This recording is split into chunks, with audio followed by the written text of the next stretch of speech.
Daniel, you have hit me from all sides with this show. I gotta tell you.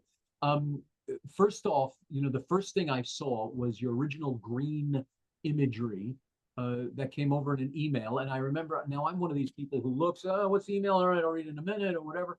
Yours, I picked up my phone, I scanned, I saw Dachau for Queers with a barbed wire fence imagery in green staring me in the face. I'm not kidding. I was walking somewhere. I stopped right in my tracks, leaned against somewhere so I'm not bumping into people. And I had to read what was going on. And then I read what you mentioned. And this is history. You're not. Yes. Uh, I'm going to explode. So I'm going to stop talking and I'm just going to say, tell us about the play. Tell us why you wrote it, how you wrote it, the whole works. Tell us about it. Well, the title is Gut Punch, and it's great. But the title actually comes from a nickname for a very real place called Atascadero State Hospital in California, which is still in existence. It works in tandem with the California prison system as a place for psychiatrically disturbed prisoners to go to for treatment. And like many institutions like this, it has gone through many sort of renewals through history. But in the 1960s and early 70s, it had the dubious distinction of being a place that did a lot of psychotropic and aversion therapies on gay men who were arrested off the streets in Los Angeles and San Francisco. And the term Dachau for Queers was the nickname that the hospital was known by on the streets in those two cities. So, sort of watch out, because if you get arrested, you could be sent to this place. So the deal was that when you were arrested for something as innocently as holding hands in public or kissing in public on the street, and bar raids, there was all of that went on too, which we know from Stonewall in New York, but this is before that. The deal was that a judge would give you a choice, and the choice was 3 months in a Atascadero State Hospital or a year in prison. So the choice for many people obviously was, well, I'll do 3 months in this hospital. How bad could it be? The problem was that the diagnosis made often kept people in for much longer, often was the case. And sometimes with the help financially of their families, some of these men were in this hospital for as long as 9, 11 years, 10, 11, 12 years, a long time, which of course, destroyed a lot of lives. Now, in many cases, and this is where the story really comes in, many of these people were minors. So how they managed to get minors integrated with sexual felons in a psychiatric hospital is a little bit like the tail wagging the dog when it comes to state laws, but that's exactly what happened. So I read this, I listened to a podcast about it, I became obsessed with it because I couldn't believe this was something I'd never heard of before, but it absolutely happened. Just as recently as the early 90s, there were still men who were being interviewed about who were survivors of Atascadero. There are many more survivors who wanted to be anomalous, understandably. But as a playwright, I started germinating the ideas of a young man who runs away from home in 1969 from Nebraska and goes to San Francisco to sort of find himself and find his life. And through a series of mistakes that 17-year-olds make, he ends up in this place and he must find a way to use his wits to survive. And that's the germination of the play. Wow. How much history do you throw into the play? It sounds like it's from a fictional character's point of view. How much reality does that fictional character bombard with? Well, the play is nonlinear. It sort of jumps around. And so what we really are faced with is his internal struggle to find this strength within himself. It's really, to me, an allegory of being gay in America as a teenager. And so the struggles he goes through is sort of allegorical to struggles everybody has, depending on their situation of where they're growing up. So we do learn a certain amount about the hospital in drips and drabbles as the play goes on. We certainly understand that it's a place that has him incarcerated against his will. We learn at a certain point that his parents are complicit in that to a degree. He's from Omaha, Nebraska, from not the most supportive household, which is one of the reasons he runs away. And so we learned that that's a faction too. But what we really get is we really get this sort of fantastical trip in his mind as he conjures up these people from his past and present. There's some jump forwards, where in this sort of drug-induced psychotropic haze, he conjures up these people, these images, in some cases cartoon characters, because he's a big comic book fan, to come to his aid and talk to him and open his mind up to the power of self-discovery and self-identity, which is what happens to him through the play. So the piece is less about the hospital and more about Jonah. It's just that the hospital is the sort of machine that makes the whole thing go. It's interesting. And just the title of it alone sets the mood in this way. This poor boy is thrust into hell. He's thrust into total negativity, total everything against him, but his own will, his own mind, his own strength, his own spirit, in the form of drug-induced memories and hallucinations, is doing battle to become a good person. You're really looking at, for lack of a better term, good and evil happening within one person. There is a lot of good and evil, and there is a lot of the play that sort of mirrors a comic book, which he would have been very familiar with because his grandfather buys him collector's items, comic books, which his father hates. But, you know, in a fight or flight situation, a person recalls, sort of depends on the memories of their mind to conjure up things to help them and rescue them.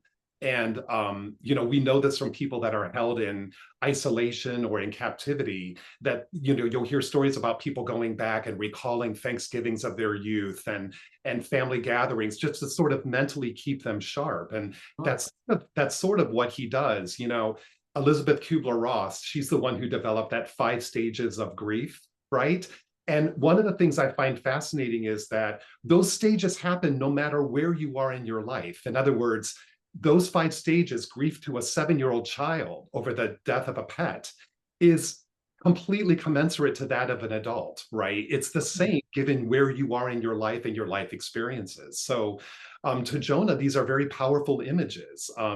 The girl that he was friends with, that he went to a homecoming dance with, a boy camping and scouts, where he had his first experience falling in love with a boy. I mean, all of these things sort of get conjured up as sort of mechanisms to help him stay aware of himself in this place, in the midst of drugs and electroshock therapy and all these other things that happen to him. It is very much a survival story, and he's very much a noble hero. And it's his brain that's the major survival. Whatever they're doing to him, his will is not allowing it to succeed, for lack of a better term. Yes, and the exasperation of feeling something in your heart and knowing something so deeply about yourself and being told that it's wrong. Sound familiar? I mean, that's sort of ripped from the headlines now. You know, I feel that a lot of days, I mean, audience members, I think, are going to make they're going to make comparisons to today with trans people in America. And I think that the conversation, what it's missing is empathy and compassion, and just treating people like people, to see where you can meet them to help them. That's what's, I feel like, missing from lots of conversations before you even get into any details of things like men and women in playing sports, and, you know, transgenders in sports. Before any of those issues come to mind, we have to meet people where they are with their truth. And this is Jonah's truth in his gut. And he knows it. And as the play goes on, it strengthens in him. That's very interesting. So you're taking this really dark thing, but you're taking it to a hopeful level, which is wonderful. And you're right. We think we're starting from scratch when we talk to someone. No, we're starting at level 2 or 3. We need to take a few steps back and turn to the person and say, okay, let's talk about you first. Okay, no, okay, sports, we got it. Okay, pronouns, we got it. How about you? Right. Let's start with that pronoun. How about you? Yes. And there are a couple characters in the play that are depicted as villains. There's a nurse and a doctor who are not so friendly. But even with those people, we begin to see cracks in the veneer. We begin to see with them that on just a very basic level, this doesn't make a whole lot of sense. Why are we keeping this person here? He's 18 years old. He doesn't even know what his life is yet. And we know people in our communities. We know men who are homosexuals in our communities, and we're not throwing them in jail. So what, how can, and we begin to see some cracks in the veneer of even the villains in the piece, which only sort of go to strengthen Jonah's will. I think that's incredible. That's I remember Elmer Rice in the 30s. He did The Adding Machine, and the surrealistic part of that was that the last act took place in heaven, but it Yes. seems heaven, the people that were in heaven were the people who fought for what they believed in, even if Yes, exactly. Yes, I saw a fantastic, you're reminding me of a fantastic production of that piece I saw at Minetta Lane. And I think about it all the time because that act where they are in heaven and working out their, trash from the first half of the play is so powerful. It's amazing, amazing. Yeah. And they're there even though one committed suicide, one killed someone and whatever. And they're like, well, why isn't my priest here? What's wrong? Because that wasn't a good person. Whatever you did, Yes. but you're still a good person. And you're Right. really bringing it home in your piece. Why'd you do it? And why'd you do it now? Why is now the time that we need to see Dachau for Queers? I think that there's a lot of cherry picking with facts and with the truth, which is a fear inside of me. And I know I'm not alone in this. It's a sort of rumbling in my tummy and a panic. It's kind of like being on the subway and not finding a bar to hang on to because it's so crowded and you end up like surfing and hoping you don't fall down. Yeah. I feel like that when facts are presented and somebody just says, no, that's a conspiracy, that's just not true. It's aggravating to a point of madness. And I just feel that these things are important to point out, that the convergence between common sense and laws and judicious decisions can sometimes contradict human nature and just the pathway of, how we should treat dignity in people's lives. It's contradictory. I mean, we see this with scooping people up at Home Depots off the streets with immigration. I mean, of course, on paper, what is happening, of course, it makes a modicum of sense. The manner in which it's being carried out is completely insane. And where is our humanity? And I just think that stories like this, and there is the purposeful reference to Dachau. There is a scene in which Jonah meets a prisoner in Dachau and they have an interchange. It happens as a fulcrum in the middle of the play. And, Dachau was one of the first concentration camps created. It was created before 1938. I mean, there were people being scooped up in Vienna during the Anschluss and being taken to Dachau. And only later did they find out the extent of the sort of aversion therapies they were doing to gay men there and many other places. But the point is that when this was happening in places like Berlin and Vienna, there were still people walking the streets and having breakfast and lunch and going to work. And people did think it was madness and they did think it was crazy, but it didn't stop life. And I see the same thing happening now. People are operating under this aggravation of what can I do? And I think the best sort of ammunition anyone can have is knowledge and empathy, understand what the history is, and that if something like this happened once, it can definitely happen again, and is happening again, right? I was 18 years old and knew that I was gay when I was a freshman in college, and that was 1985. And when I was in high school, AIDS was a New York, San Francisco phenomenon. And by the time I started college in 1985, it was everywhere. And so, I lived this period of time with watching men 10, 15 years older than me disappear, and a mentor group of people that could have really helped me and I could have really used to lean on because I was struggling with my own situation. And they were gone. And the rest of us were standing around like, well, what do we do? we're afraid to do anything. We're afraid to kiss. We're certainly afraid to have sex, certainly afraid to be normal 18-year-old men.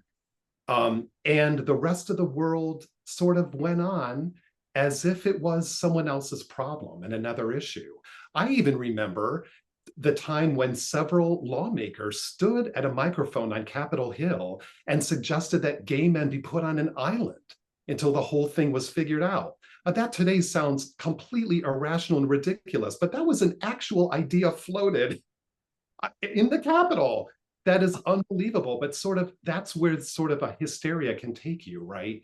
And I see that happening now with trans folks. And as a 50-year-old man, there's a lot that I have to learn, certainly.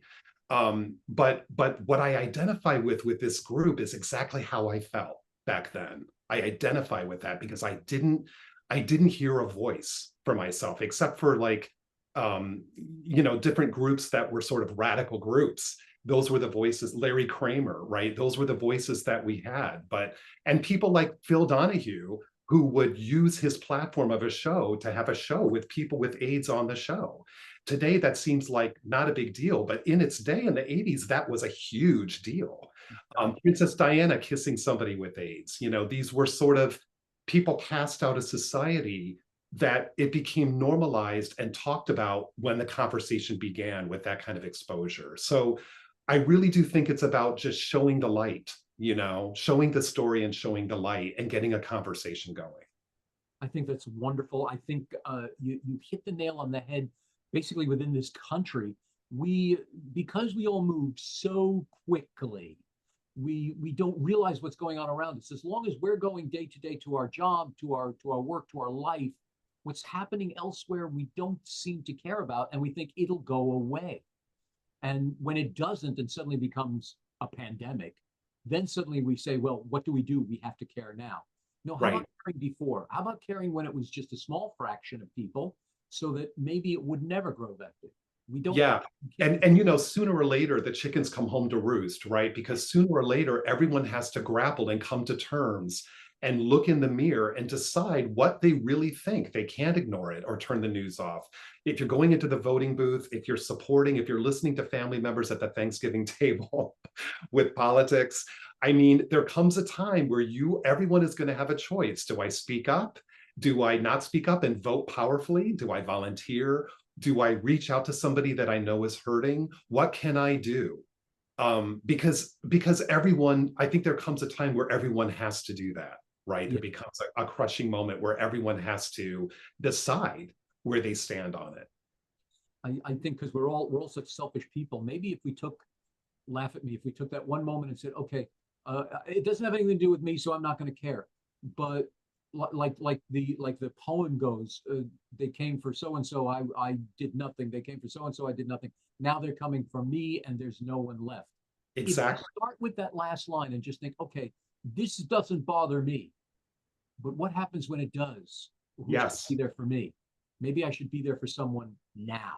Yes. And I mean, theater for me, my whole life has been an avenue to open up those kinds of conversations and discussions. I mean, I think theater is one of the best ways to show empathy and to start to open minds. I really believe that. It sounds highfalutin and like a bumper sticker, but I really believe it has that power. When I was in grad school, I went to London, England for 2 years to study. And my very first night in London, my roommates took me to a pub and they sat around and fought like dogs over every issue under the sun. And I sat there. I mean, it got really voices raised and fists on the table and really violent. And then on the way home, they were joking. We stopped and got chips on the way home and it was like nothing happened. And I marveled at that. And I realized after a few weeks, people in that sort of way of living, they understand the art of conversation. They understand the art of argument, of saying something, listening to an opposing view, and corresponding that way. And that's something, even to me as a 21-year-old, I guess I was 22, that to me was shocking and surprising. I had never seen people do that before. If we just asked the question, how many wars would not happen if we just didn't decide, but just asked the question? Right. Exactly. And so in this play, there are plenty of moments where if any of them ever even stopped to check in with this young man who is clearly confused and in trouble, the outcome could have been a whole lot different. And you know, that character, Jonah Goodson, he's based on 4 or 5 different survivors. He was inspired by 4 or 5 different survivors whose oral histories still exist. And some of them, the shock treatments were so bad on them that you can't understand their speech. There's sort of captions presented. And they comment how their memories are still jumbled. It had permanent damage to them, but they were lucky to be survivors to talk about it. And I just can't even imagine a more heartbreaking division in your life to come to, where it feels like, I mean, I remember the Iranian hostages in 1980, right? And when they came home, and what a big deal that was. And these are people who were in there, some of them much longer, and in solitary confinement. So, you know, this is an inconvenient truth of American history. And we're lucky to have those few survivors who came out and spoke about it, so that people like me can hear about it and write about it. It's wonderful that you are. It's wonderful that you are. So let me ask you now. We're talking about all the good that can come from this, and all the great. What were the obstacles? You turn to the Philadelphia Fringe. You turn to your funders, to everything, and say, "I'm doing a play now called DACHAU for Queers." What were the obstacles? What stood in your way of getting this done? Well, the reaction so far has been twofold. Either complete excitement over how awesome the title is and how awesome the piece is, or a sheepish response. And I know that from social media. You know, there's lots of postings that I'll make where I'll get many, many, many likes. That has not always been the case with this. That doesn't mean that people aren't seeing it and reading it. But you know, I don't know. I feel like I'm very patient with people coming around to it. My fear is that they'll think it's going to be some kind of prison play and be very violent and upsetting. And it is not that at all. It is a really hopeful piece, full of lots of sentimentality, full of lots of beautiful moments. There are some moments where we show, you know, the therapies, and we go there in a couple of the scenes. But overall, it is not a horrible, and certainly not like a concentration camp type piece. It's nothing like that at all. It's an American story for sure. Right, right. So there was a moment where I considered changing the title or backing off a little bit, but the title is the thing, because it was the nickname that was ascribed to the place, and that's good enough for me. You know, I remember when Shawshank Redemption came out, everyone was saying, great movie, horrible title, because nobody could remember the name of it. And now, of course, everyone knows it because it's on, you know, it's on TNT every Labor Day and Memorial Day for hours on end. Of course. Or whatever cable station is playing it. But over and over again with commercials, yes. Right. I mean, I'm really hoping in this case that the title and the byline of the piece makes people look into it more. And I appreciate the fact that ticket buyers are going to be people who are wholeheartedly sold on telling a queer story, and then other people will be curiosity seekers. And I think that's okay, because I think for this workshop production, it's great just to get out there that this piece is happening. I believe in it so much. I've been a writer for a long time, and I can't remember a time when I've been a little less scared than other pieces. I'm much more certain about this than I have been about other successful projects I've done. So I really am convinced that once it gets reviewed and once people come and see it, I think the piece is going to speak for itself. Anyway, that's the hope, for sure. The one thing about the title, yeah, sure, it makes people blink, but you're not walking in thinking you're watching Hello, Dolly. You know, you're going in prepared. I've had many friends. One of my favorite musicals is Kiss of the Spider Woman, and this reminds me of it in so many ways, because yes, they also went into a fantasy life to survive his prison. But I had so many friends who said, "Oh, I just thought it was a fun musical." And it was a musical, all right, not very much fun, but it was a musical.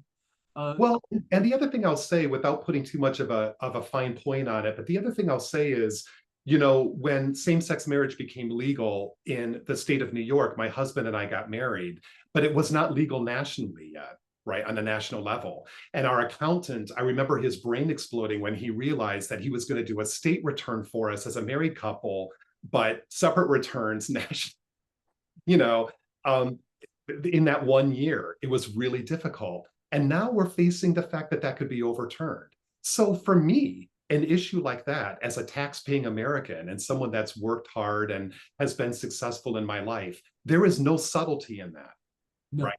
Like no. the injustices that I see happen when I see that a trans person is beat up by bullies and the school board does nothing to support them and the principal looks the other way, there's nothing subtle about that to me. And so when I compare that to the harsh title of a play, this is the very least I can do, Sure. right?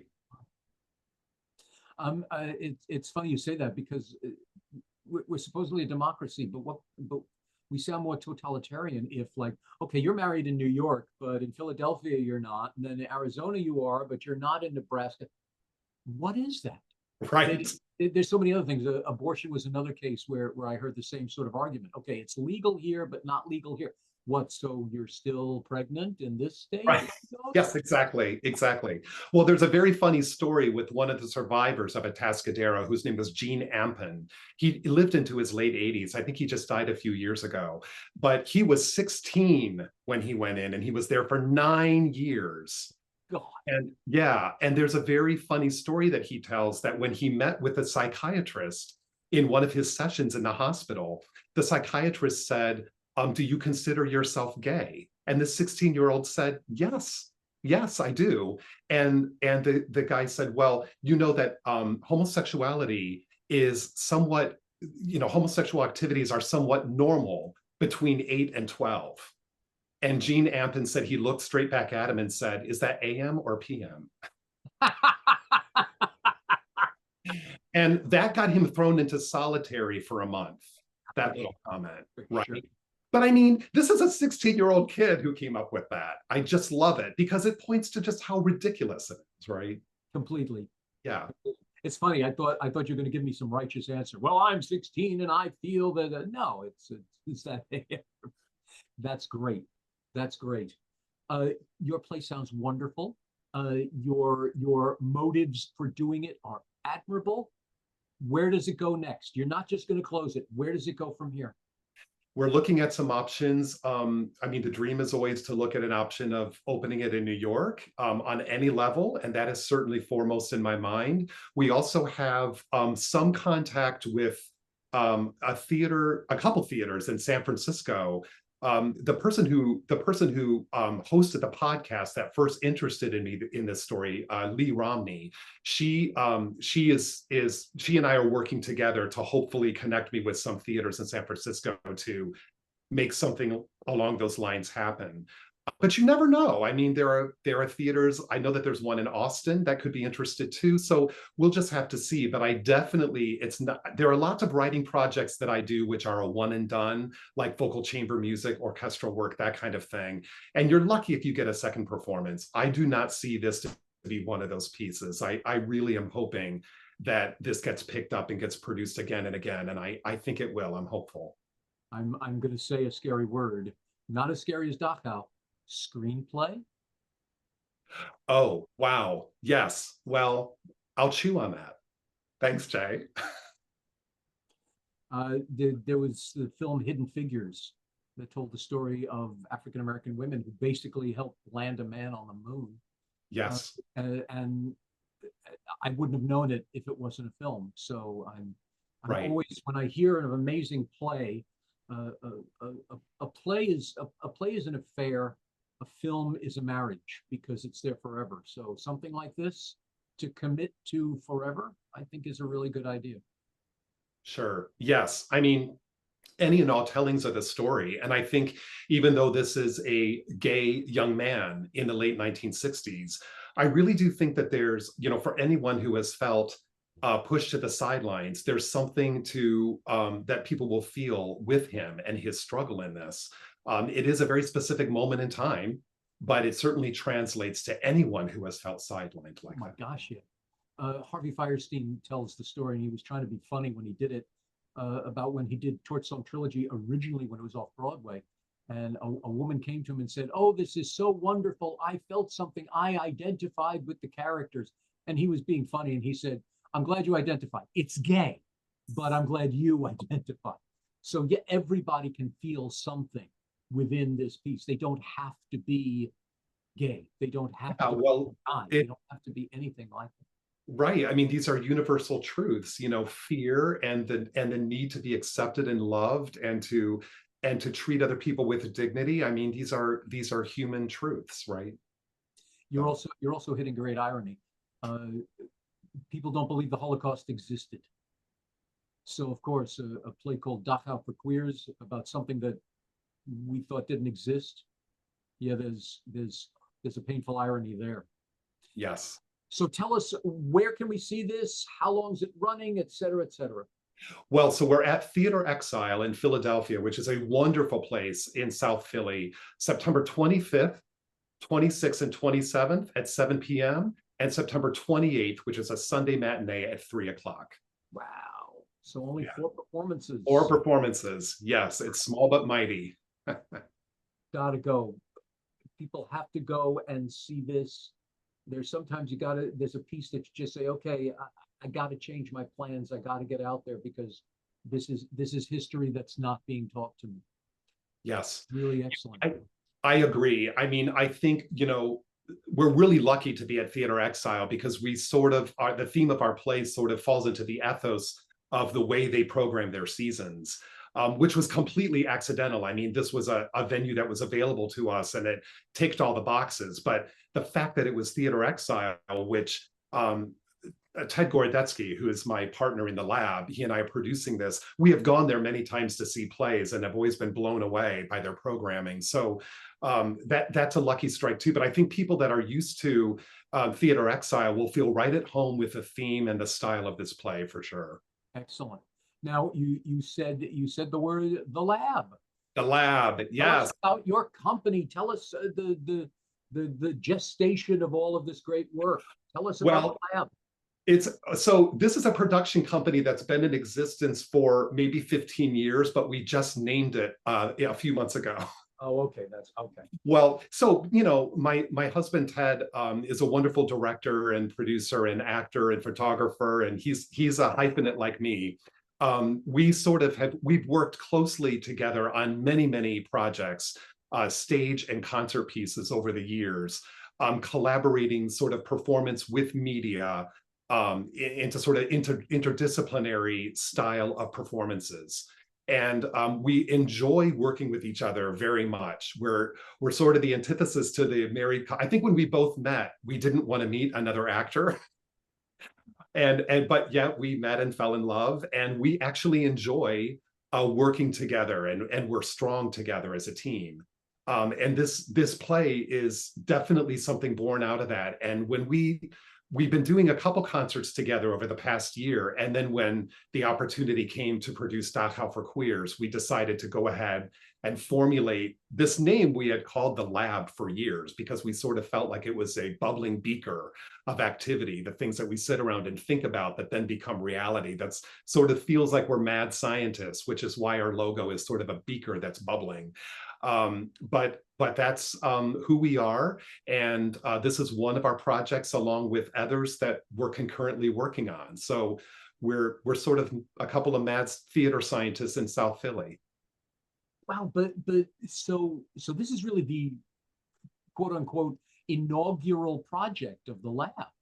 It kind of is, yes. We presented a project, a recital in with film media in Brighton, England in June, which was something we had done before. It was a third performance, I think, of that piece. And we sort of roped that into the lab as well. But this is the first one that is really launching as a project from the very start of the lab. So yes, this is sort of the inaugural project. How auspicious is that? Wow, that's great. Fearless. The word fearless comes to mind. You gotta be, right? You gotta have a little bit of that fear in you to create new theater and new art. And as a performer over 30 years and then becoming a writer, it's a really great place to exist, that place between certainty and fear. because if you can walk on stage with those nerves and really overcome them, or if you can execute something from paper to stage with a little bit of trepidation, but knowing in your gut that it's right, that's when good stuff happens. And that's what this piece is born out of. It's so funny. I'm an avid lover of horror movies, and so when you call it the lab and all this creation, I'm thinking you're like Dr. Frankenstein. You have no fear. You're going to put together this life, and you hope this life will go forth and make a difference in the world. That's right. Yes, hopefully. Wouldn't that be nice? It'd be sort of a happy accident if it took over and changed minds and did some good. That would be great. That is absolutely wonderful. I wish you and Ted the best of luck with this. I think this is marvelous. Congratulations on getting Thank you. the off the ground with such a powerhouse piece. Let's talk about this going to New York, because we need to see this. Don't keep it all for yourself in Philly. We need to see it in New York. No way. I'm game for any and all discussion for sure. Good, good. When you come up for air from this, then yeah, we have to talk about New York. This is absolutely wonderful. But Great. but until then, I'm letting you go, because I'm sure you have plenty to do in terms of getting this piece ready. I wish you, the company, the whole works the best, and I can't wait to hear about the standing ovations you're going to get. Thank you so much, Jay. I really appreciate it. Thank you. My pleasure. My pleasure.